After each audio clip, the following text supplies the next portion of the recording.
proses saya kuliah di Libya. Pernah gitu di Libya? ya. Saya pernah di Libya, sekalipun cuma 1 tahun gitu ya. Saya di Libya 1 tahun itu prosesnya itu untuk bisa masuk sana. Libya itu kan satu kampus yang luar biasa, bonafit kan gitu ya. Banyak orang menginginkan masuk sana dan tidak semua orang punya kesempatan bisa masuk sana. Nah, saya itu mengalami satu proses yang Masya Allah luar biasa. Begini prosesnya. 97 saya keluar dari Lirboyo ya, kemudian ke Jakarta. Cita-cita pertama itu saya ke Libya sebelum saya kuliah di tempat lain itu. Nah, 97 saya daftar Libya. Di 97 itu saya lulus tes tulis, gagal tes lisan. Interview. Ya gitu. Karena kan prosesnya 2 itu, harus ujian tes tulis dulu, terus ujian lisan ya, interview. Saya gagal tes lisan. Tahun keduanya saya daftar lagi, lebih parah lagi. Tes tulis saja saya sudah gagal. Itu tahun kedua ya, 98-nya itu. 98-nya. Itu gagal ya. Tahun ketiganya saya daftar lagi. Kenapa saya kok bolak-balik masih daftar lagi? Karena begini. Orang tua saya berharap saya bisa masuk sana. Nah, gitu. Nah, ini pintu masuk saya untuk melobi Allah Subhanahu wa taala itu lewat pintu masuk orang tua. Perantara orang tua. Jadi artinya apa? Jadi di tahun ketiga itu, berarti 99 ya. Saya daftar lagi di Libya ya. Itu saya sudah sadar diri bahwa mungkin kualifikasi saya itu tidak bisa masuk untuk bisa diterima di Libya ya. Tetapi saya masih punya keyakinan. Saya juga dimotivasi oleh kakak saya yang sudah duluan kuliah di Libya ya. Kalau kakak saya selesai sampai LC gitu ya. Saya dimotivasi gitu, sama kakak saya itu, Masya Allah, itu kakak saya itu sangat berjasa dalam hidup saya itu ya. Dimotivasi begini. Bahasa beliau itu saya masih ingat betul. Semua yang dilakukan oleh manusia itu bahasa basi. Bahasa basi. Iya, bahasanya begitu. Ini bahasa tawakal tingkat tinggi menurut saya gitu ya. Yang dilakukan oleh manusia itu bahasa basi. Artinya apa? Yang menentukan itu semuanya adalah Allah Subhanahu wa taala. Gitu ya.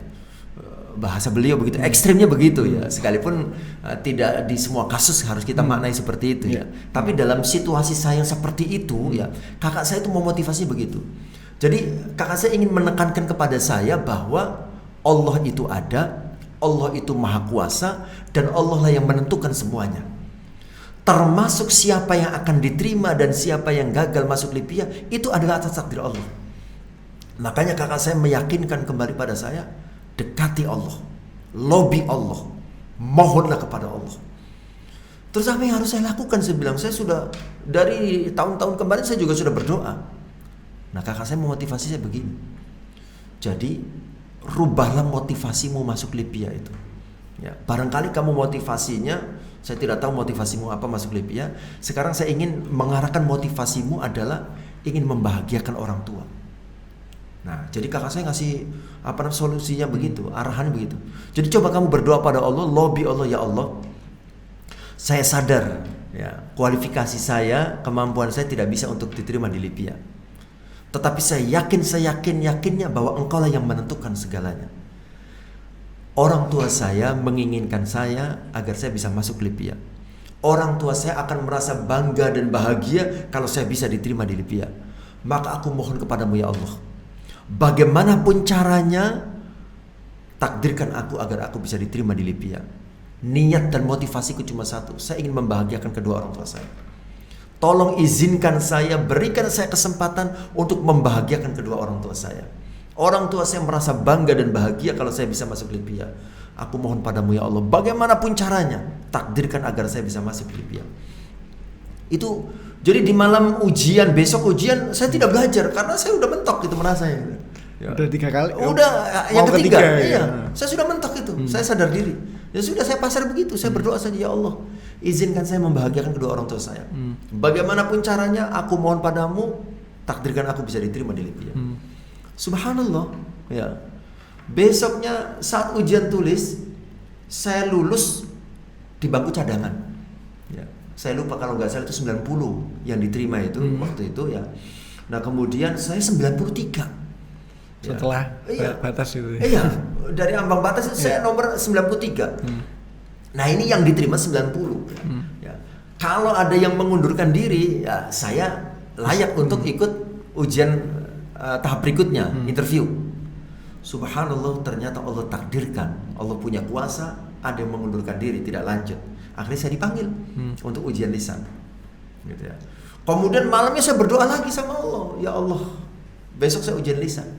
Saya sadar diri, saya tidak mampu untuk masuk kualifikasi, kan begitu ya. Tapi saya yakinnya Engkau yang menentukan segalanya. Maka aku mohon padamu ya Allah, aku ingin membahagiakan kedua orang tua saya, gitu ya. Nah kemudian besoknya ujian lisan. Subhanallah, Allah punya kuasa. Dilala, kebetulan, bahasa manusia itu kebetulan, tapi dalam bahasa Allah tidak ada yang kebetulan, semua Allah yang takdirkan. Allah mentakdirkan penguji lisan itu, ya, yang menginterview itu menanyakan hal-hal yang remeh-temeh kepada saya. Padahal biasanya kan yang ditanyakan itu Quran, hadis, tes-tesnya itu begitu ya. Itu yang ditanyakan cuma Masmukumul Karim, nama kamu siapa? Min aina anta, kamu dari mana? Aina darasta, dulu kamu belajarnya di mana? Cuma begitu-begitu aja gitu ya. Tidak pada substansi materi yang biasa diujikan. Beda sama ujian pertama. Oh, ya? Beda gitu ya. Cuma begitu aja. Setelah saya jawab gitu ya, khalas, sudah. Begitu aja gitu ya. Subhanallah. Saya lulus sekalipun di urutan terakhir. Tapi intinya kan lulus kan begitu ya. Bagaimanapun caranya. Bagaimanapun caranya. Itu Masya Allah, itu pengalaman ya. Jadi bagaimana ya. Jadi kesimpulan dari cerita saya di satu penggal pengalaman hidup saya ini adalah, poinnya adalah salah satu hal yang bisa membuat doa kita terkabul adalah orang tua. Nah gitu ya. Makanya para ulama banyak memberikan nasihat kepada kita. Salah satu cara agar doa kita dikabulkan oleh Allah Subhanahu wa taala adalah pertama birrul walidain, ya. Kemudian pada saat kita berdoa, ya, sebelum kita berdoa memohon apa yang kita inginkan, kita doakan orang tua dulu. Nah, gitu, doakan orang tua. Itu satu pengalaman saya ya. Ada lagi ya? Oh banyak. Saya, Masya Allah ya. Saya banyak mendapatkan keajaiban dalam hidup itu ya. Termasuk diantaranya proses bagaimana saya menikah. Mas Maro ya.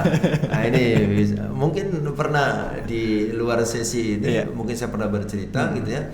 Tapi tidak ada salahnya saya cerita lagi ya, barangkali bisa jadi motivasi. Jadi kata orang-orang saya termasuk, ya ada yang mengatakan telat, ada yang mengatakan biasa ya, laki-laki kan gitu ya. Saya menikah usia 32 ya waktu saya menikah itu. Sampai usia berapa sekarang? 22 Ustaz. Oh 22, masa sih? Iya. Oh Masya Allah, masih muda sekali ya. Masih Maro berapa Masih Maro? 23. Oh masih tuan Masih Maro ya sama. Iya. Oh Masya Allah. Tapi tenang, saya aja 32 menikah itu. Nah itu saya ada yang menganggap telat, ada yang menganggap biasa ya wis lah. Saya itu dalam hidup itu tidak pernah meratapi hidup. Semua proses, semua tahapan itu saya nikmati, gitu ya. Wong saya kuliah saja usia 25 itu saya baru kuliah. Di saat orang sudah selesai S1, bahkan ada yang selesai S2, saya baru kuliah itu usia 25 itu. Ya, biasa saja bagi saya. Santai saja.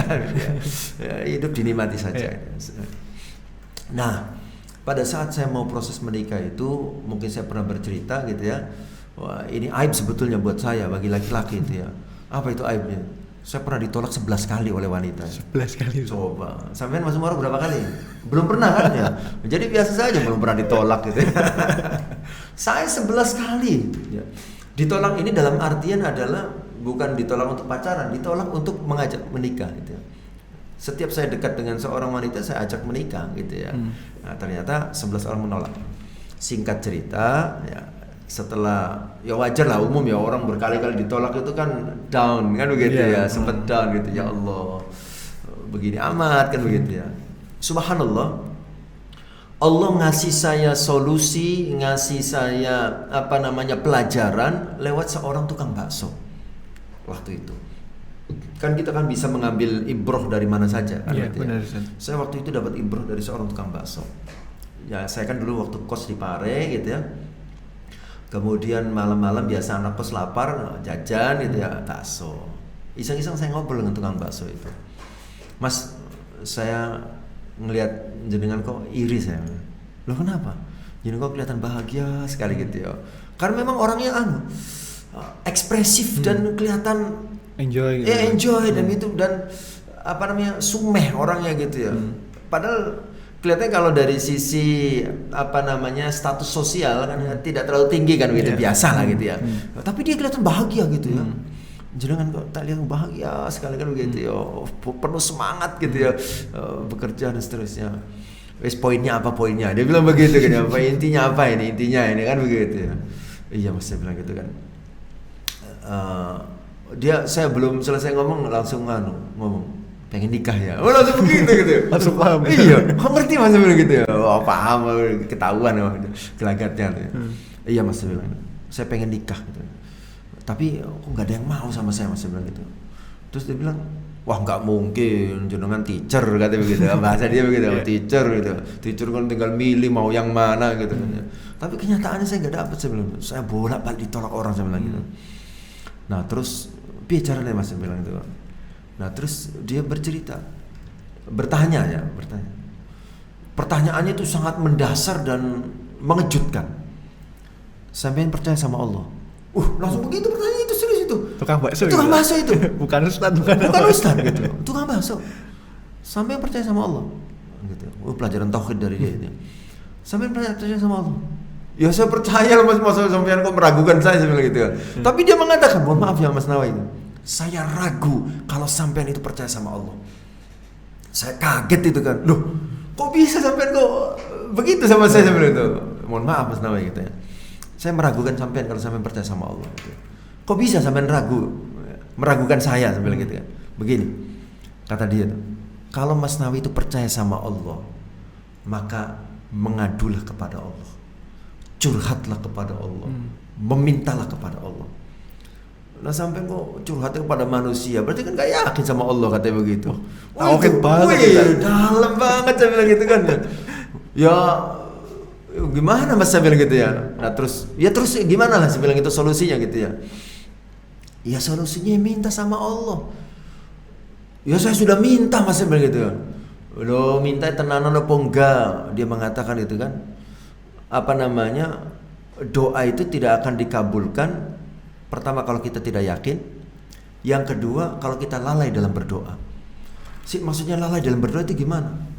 Ya berdoanya hanya di mulut, dia bilang gitu kan. Tidak sampai ke hati. Banyak orang berdoa itu sekedar untuk menganggap doa itu sebuah kebiasaan gitu ya. Habis sholat berdoa, tapi tidak sampai ke hati doa itu gitu ya. Itu tukang bakso tadi. Itu bakso itu. Tapi setelah saya selidiki, dengar-dengar dia pernah pesantren juga katanya, pernah mondok kan gitu ya. Dia pernah mondok di Banyuwangi katanya gitu. Tapi dia bilang gitu. Pertama harus yakin dalam berdoa itu, yang kedua jangan lalai dalam berdoa itu. Artinya berdoa itu harus sampai ke hati, jangan hanya di mulut. Dia bilang begitu kan. Wah, kan kita banyak kan, saya sudah setiap hari berdoa. Tapi kan kita kan berdoa itu hanya di mulut, hanya melafalkan. Habis sholat, kadang doanya juga cepat banget kan begitu ya. Yang penting doa. Yang penting doa selesai kan begitu ya. Tidak pernah sampai ke hati. Ya. Doanya orang yang lalai itu tidak akan dikabulkan oleh Allah. Begitu dia bilang. Nah terus saya bilang, terus bagaimana caranya Mas? Nah ini pelajaran penting tentang sholat istikharah. Dia bilang, sampai sholat istikharah. Saya komplain itu, protesnya, Mas. Setahu saya sholat istikharah itu kita lakukan kalau kita bingung dengan pilihan-pilihan. Kan begitu ya? Semua punya pilihan, yang satu cantik tapi cerewet, seumpama kan gitu ya. Yang satu apa gitu ya.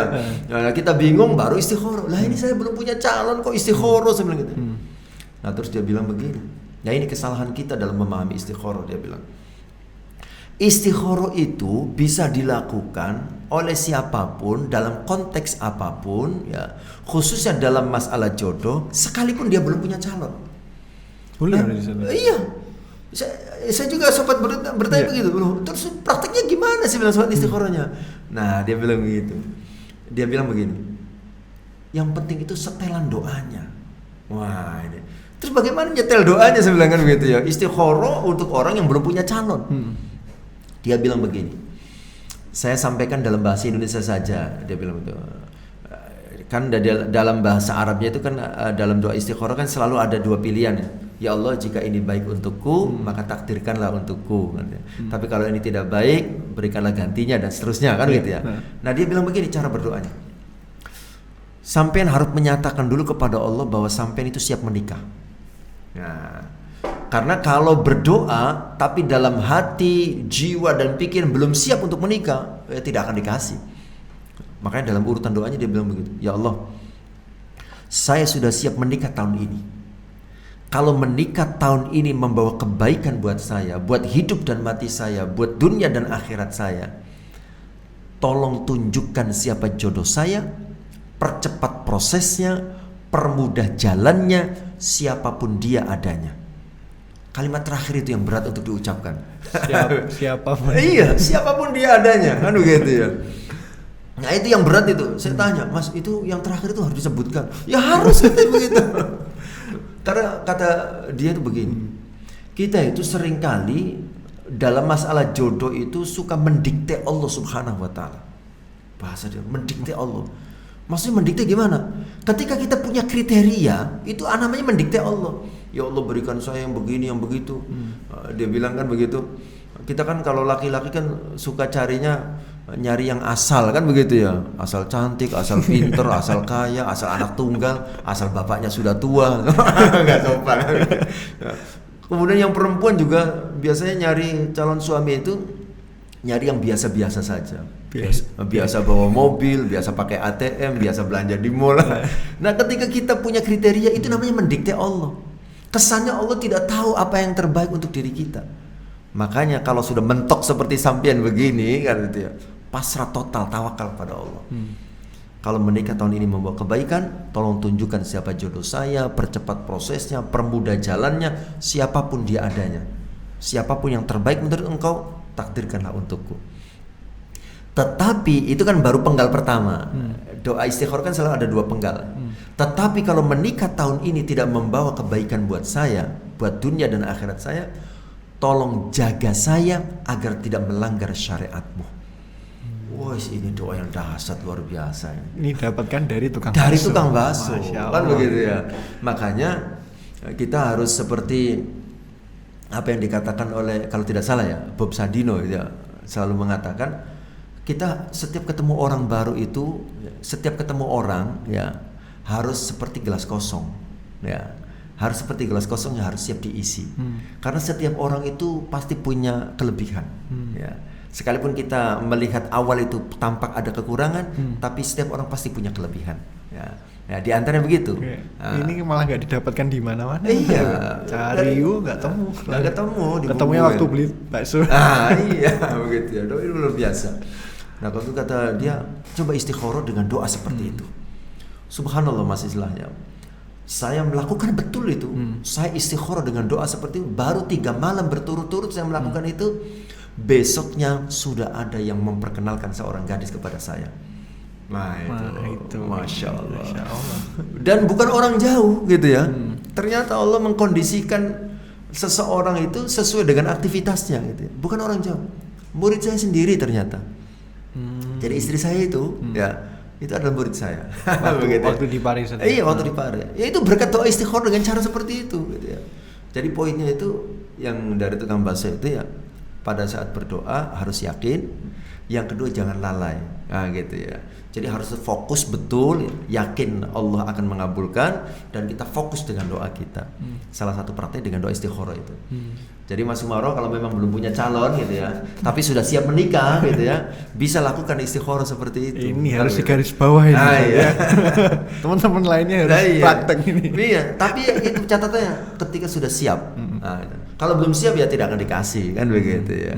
Ya, kalau sudah siap, bismillah ya, serahkan sepenuhnya kepada Allah Subhanahu wa Ta'ala. Iya, tawakal kan gitu ya.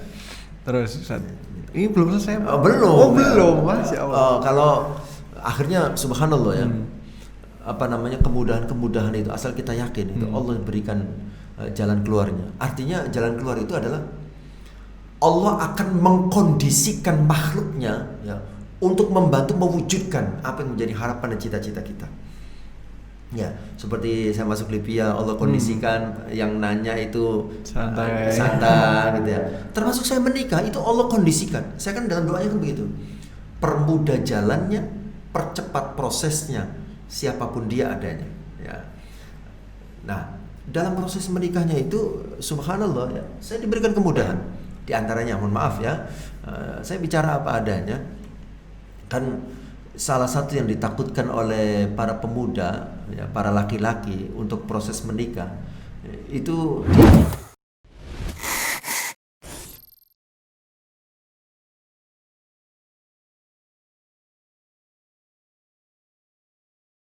maka alam semesta akan membantu mengkondisikan untuk mewujudkan apa yang menjadi keyakinan kita.